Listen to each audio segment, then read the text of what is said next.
Hello అండి. అందరూ ఎలా ఉన్నారు? బాగున్నారా? నేనైతే చాలా బాగున్నా. ఎక్కడే విలేజ్ అని చూస్తున్నారా? మా విలేజేనండి. అదే అమ్మ వాళ్ళ ఇంటికైతే వచ్చున్నా నేనైతే. ఇంకా అమ్మ వాళ్ళ ఇంటికి వస్తే నానమ్మ వాళ్ళ ఇంటికి వెళ్ళకుండా ఉండం.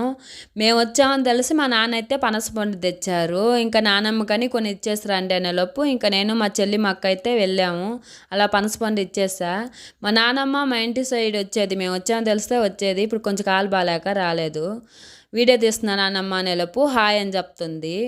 ఇంకా ఇల్లు వీడియో తీద్దాం అనేసి ఇంట్లోకి వచ్చా. ఇదేనండి మా నానమ్మ వాళ్ళ ఇల్లు. మా నాన్నమ్మ అయితే బయట ఎందుకు కూర్చోందంటే కరెంట్ లేదు, అందువల్ల బయట కూర్చోంది. లేదంటే ఇంట్లోనే టీవీ చూస్తూ పడుకునేది మా నాన్నమ్మ అయితే.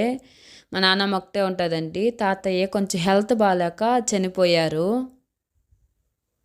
అలా కాసేపు మాట్లాడుతూ ఉన్నాం. లాస్ట్‌లో అయితే మా నానమ్మ అయితే కొన్ని బాధలు చెప్పుకొని ఏడ్చేసింది. మా అక్కని ఏడుపు వచ్చేసింది. ఇంకా కాసేపు అలా మాట్లాడేసి ఇంకా నేను మా నాన్నకి బాయ్ చెప్పేసి ఇంటికైతే వచ్చా.